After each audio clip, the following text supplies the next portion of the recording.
Hello, welcome back to Teen Story Share. This week we're going to be reading another chapter from The World of Lore, Monstrous Creatures by Aaron Mahnke. This book dives into the world of the monsters, of folklore, the unexplained, where the stories may have come from originally, and various creepy encounters that people have had or said they've had with these creatures over the years. Today we're going to be reading from the section called A Little Problem. And we're reading the first chapter in that section called The Others. The Others. No one likes to be alone. Even introverts need to come up for air every now and then and experience human contact. Being around others has a way of calming our souls and imparting a bit of safety, if only in theory. But sometimes even crowds of people and scores of friends can't fight the crippling feeling that we are, in the end, isolated and alone. Humans have become very good at chasing away that feeling, though. When darkness threatened to cut us off from the world around us, we discovered fire, and then invented electric lights. We use technology today to help us stay connected to friends and relatives who live thousands of miles away, and yet the feeling of loneliness grows deeper every year. We've learned to harness tools to fight it, though. In ancient cultures, in the days before Facebook and even the printing press, if you can fathom that, society fought the feeling of being alone with stories. Each culture developed a set of tales, a mythology, and surrounding lore that filled in the cracks. These stories explained the unexplainable, filled the dark night with figures and shapes, and gave people, lonely or not, something else to talk about, something other. Some tales were there to teach. Some preached morals through analogy. Others offered a word of warning or a lesson that would keep children safe. In the end, though, all of them did something that we couldn't do on our own. They put us in our place. They offered perspective. It might seem like we're at the top of the food chain, but what if we're not? From the ancient hills of Iceland and Brazil to the black-topped streets of urban America, our fascination with the others has been a constant, unrelenting obsession. But while most stories only make us smile at the pure fantasy of it all, there are some that defy dismissal. They leave us with more questions than answers, and they force us to come to grips with a frightening truth. If we're not alone in this world, then we're also not safe. A little history. In Greek mythology, we have stories of creatures that were called Pygmaioi, a tribe of diminutive humans, smaller than the Greeks, who were often encountered in battle. Similar stories of pygmies have been around for thousands of years. We even have images of pygmy battles on pottery found in tombs dating back to the 5th century BCE. 1st century Roman historian Pliny the Elder recorded that pygmies were said to go on annual journeys from their homeland in the mountains. They would arm themselves for battle, climb onto their rams and goats, and ride down to the sea where they would hunt the cranes that nested at the shore. In South America, there are tales of creatures called aleuxes, a figure of Mayan mythology. An aleux is said to be between 3 and 6 feet tall, hairless, and dressed in traditional Mayan clothing. Like the pookas of Native American tribes, aleuxes are said to be troublemakers, disrupting crops and wreaking havoc. According to tradition, an aleux will move into the area every time a new farm is established. Mayan farmers were said to build a small 2-story house in the middle of their cornfields, where the creature would live. For the first 7 years, the aleux would help grow the corn and patrol the fields at night. Once those 7 years were up, however, it would turn on the farmers, who would seal the windows and doors of the little house to trap the creatures inside. I'm wondering if that idea comes from the fact that if you grow corn on the same piece of land for 7 years, the soil will definitely be exhausted. The ancient Picts of the Orkney Islands off the northeastern tip of Scotland spoke of a creature they called the Tro, or sometimes Dro. Tros were small humanoid beings described as being ugly and shy, who lived in the mounds and rock outcroppings in the surrounding woods. As in many of the other legends of small people around the world, the Tros were said to be mischievous. In particular, they were said to love music. So much, in fact, that it was thought that they kidnapped musicians and took them back to their homes so that they could enjoy music there. It was common for the people of Shetland to bless their children on Yule every year as a way of protecting them from the Trow. Nearby in Ireland there are tales of a similar creature, small and hairless, called the pooka. The pooka is said to stand roughly 3 feet tall, and like the Trow, it too lives in large stone outcroppings. According to legend, these creatures can cause chaos and trouble within a community, so much so that the local people have developed traditions to keep them happy. In County Down, for instance, farmers will leave behind a pooka's share when they harvest their crops. It's an offering to the creatures to keep them happy and to ward off their mischief. But the pooka isn't unique to Ireland. In Cornish mythology, there's a small human-like creature known as the buka, a kind of hobgoblin. Wales is home to a similar creature with a reputation as a trickster goblin. It was said to knock on doors and then disappear before the people inside opened them. And in Normandy, France, just across the English Channel, whose inhabitants share a common background with the people of Cornwall and Wales. I'm wondering if that was supposed to be Brittany, not Normandy. The creature is called a pook, and a common term for stone outcroppings and megalithic structures is pookalay.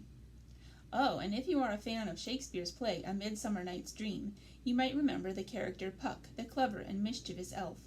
The name Puck, it turns out, is an anglicization of the word pooka or pook. I'll stop, but I think you get the point. There doesn't seem to be a culture in the world that hasn't invented a story about smaller people, the others, who live on the periphery of our world. It's not surprising either. Many of these cultures have a deep history of invading nations, and that kind of past can cause anyone to spend a lot of time looking over their shoulder. These stories are deep and often allegorical. They mean something, sure, but they aren't rooted in reality. No one has ever captured a pooka or taken photographs of an alux stepping out of its tiny stone building, but that doesn't mean there is no evidence. In fact, there are some legends that come a lot closer to the surface than you might have thought possible, and that might not be a good thing. Things get real. The Shoshone tribe of Native Americans historically lived in what is now Idaho, Nevada, Wyoming, and Utah. Their land spanned much of the countryside around the Rockies, but they also built seasonal homes high up in the mountains, sometimes 10,000 feet above sea level. One of the Shoshone legends is that a tribe of tiny people, known as the Nimerigar. One story tells of a man who rode up a small trail into the Wind River Mountains to check on his cattle. While he was traveling the narrow path, one of these creatures stepped out and stopped him. This was his trail, the little man said, and the rancher couldn't use it anymore. The man ignored the tiny person and continued on toward his cattle, and this angered the Nimerigar. The tiny creature took aim with his bow and fired a poisonous arrow at the man's arm. From that day on, the story goes, the rancher was never able to use his arm again. The Nimerigar are just a myth, or at least that's what most people think. But in 1932, that perception changed when 2 prospectors, Cecil Main and Frank Carr, found a mummy in a cave in the Pedro Mountains of Wyoming. They said it had been sitting upright on a ledge in the cave, as if it had been waiting for them. This mummy was small. Honestly, it was only about 6 inches tall in its seated position, but it appeared to have all the proportions of an adult. It had been mummified by the dry Wyoming climate. After its discovery, the mummy changed hands a number of times. Photographs were taken, as well as an X-ray, but it vanished after 1950, never to be seen again. In 1994, after an episode of Unsolved Mysteries asked viewers to help locate the missing mummy, a second mummy came to light. This one was a female with blonde hair, but it was roughly the same size and also from a mountain cave. This time, medical experts were able to study it, and what they discovered was shocking. It wasn't an adult after all. It was an infant that had been born with a condition known as anencephaly, which explained the adult-like proportions of the body and head. Like the first mummy, this second one disappeared shortly after the examination, and the family who owned it vanished with it. Halfway around the world, in Indonesia, there are stories of a small, human-like creature called the Ebu Gogo. Even though the name sounds a lot like a Belinda Carlisle cover band, these creatures were said to strike fear in the hearts of the neighboring tribes. According to the story, the Ebu Gogo had flat noses and wide mouths, and they spoke in short grunts and squawks. They were known to steal food from the local villages, and sometimes even children, and apparently one of these incidents in the 1800s led to an extermination. The Nage people of Flores, Indonesia, claim that generations ago a group of Ebu Gogo stole some of their food, and the Nage chased them to a cave where they burned them all alive, all but one pair, male and female, who managed to escape into the forest. The stories are full of imagination and fantasy, but in the end, they might hint at something real. In 2003, archaeologists discovered human remains in a Flores cave. The remains, dubbed Homo floresiensis, weren't ordinary, though. They were small adults. Very small, actually, at just over 3 feet tall. They were nicknamed hobbits, if that helps you picture them. And down in the description, I put a link to a Smithsonian Magazine article about the Homo floresiensis, if you want to know more about them. Small people found in a cave near the Nage people of Flores. It seems like the stories were proving true. The trouble was the age of the remains. The oldest skeletons clocked in at about 38,000 years old, and the youngest at about 13,000. In other words, if the Nage actually had attacked a tribe of tiny people, it had happened a lot more than a handful of generations ago. Unless you believe them, that is. In that case, the stories hint at something darker, that the Ebu Gogo are real, that they might still inhabit the forests of Flores, and that, ultimately, the stories were true. It sounds enticing. In fact, I think anyone would be fascinated by such a notion. Unless, that is, those stories were about something in your own backyard. Dover. On the night of April 21st, 1977, a man named Billy Bartlett was driving through the town of Dover, Massachusetts, with 2 of his friends. On Farm Street, they began to drive past a low, rough stone wall that was well known to the locals. As they did, Billy noticed movement at the edge of his vision and turned to see something unlike anything he had ever seen before. It was a creature with a body the size of a child's, long, thin limbs, elongated fingers, and an oversized, melon-shaped head. Billy claimed it was hairless and that the skin was textured. He even reported that it had large, orange-colored eyes. Billy later sketched a picture of the thing he had seen, and then added a note to the bottom of the page. I, Bill Bartlett, swear on a stack of Bibles that I saw this creature. A whole stack of Bibles, you say? Well, all right then. Something like this probably happens every year, somewhere in the world. Someone sees something weird, their mind twists their memories, and all of a sudden, they think they encountered Abraham Lincoln in a hot tub.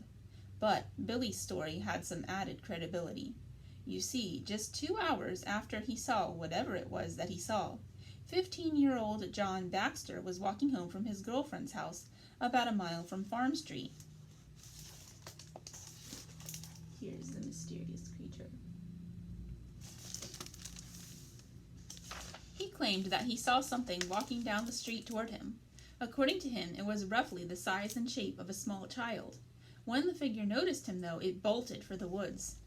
John, being a highly intelligent teenager with powerful decision-making skills, decided that midnight was the perfect time to chase something strange into the woods.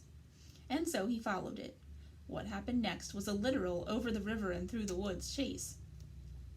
When Baxter finally stopped to catch his breath, though, he looked up to see that the creature was standing beside a tree just a few yards away from him, watching him. That's the moment when common sense took over, and John ran for his life. Later that night, he drew a sketch of what he had seen. He also told the police about it. He described a creature that had the body of a child, a large oval-shaped head, thin arms and legs, and long fingers. On their own, each of these sightings easily could have been dismissed by the authorities, but together they presented a powerful case. Still, any chance of their similarity being labeled a coincidence vanished less than 24 hours later. 15-year-old Abby Brabham and 18-year-old Will Tainter were out for a drive on Springdale Avenue when they saw something at the side of the road near a bridge. It was on all fours, but both of them claimed they got a very good look at it. Each of them described the creature as hairless and child-sized, with an overly large head and long, thin limbs. 3 separate events spanning 2 nights, 3 unique sightings, 1 seemingly impossible description, each captured in eerily similar sketches. There were small discrepancies regarding the color of the creature's eyes, but outside of that, the consistency was astounding. Each of these eyewitnesses had seen something they couldn't explain, and each of them seemed to have observed the same thing. What I find most fascinating, though, is that nearly 30 years later, in 2006, the Boston Globe interviewed Billy Bartlett, and he's never wavered from his story. He's experienced embarrassment and ill treatment because of it over the years, of course, but though he's now a responsible middle-aged adult, that maturity hasn't chased his testimony away, no matter how fantastical it might sound. They've called it the Dover Demon ever since that week in 1977. Others have come forward with similar sightings. One local man, Mark Sennett, has said there'd been a rumor in his high school in the early 1970s of something odd in the woods.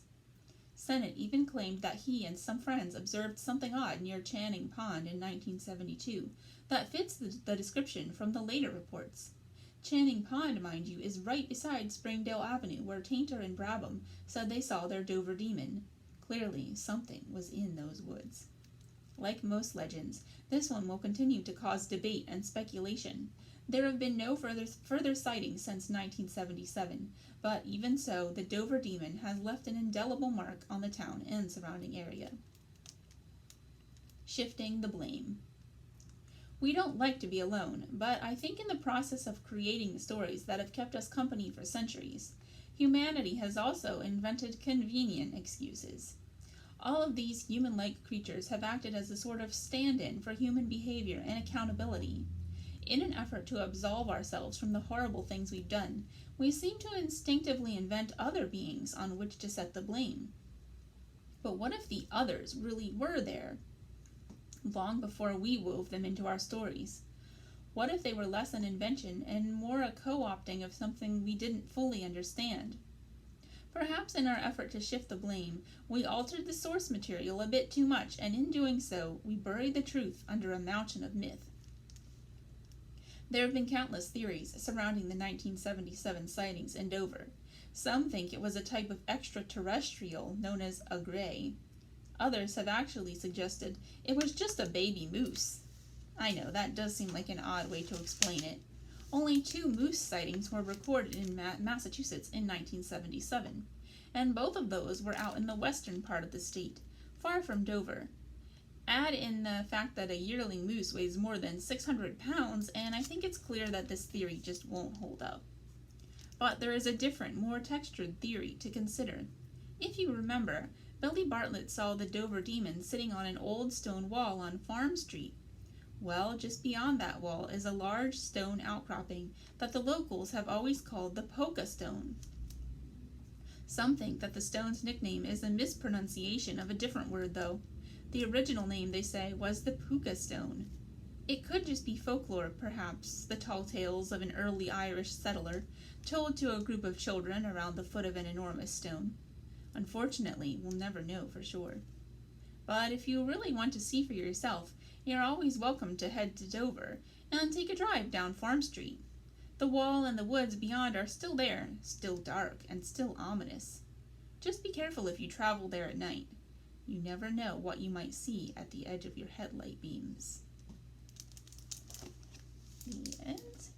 Alright, if you want to read more about mysterious monstrous creatures, check out this book. And I hope you have a great weekend, and see you next week on Teen Story Share. Bye!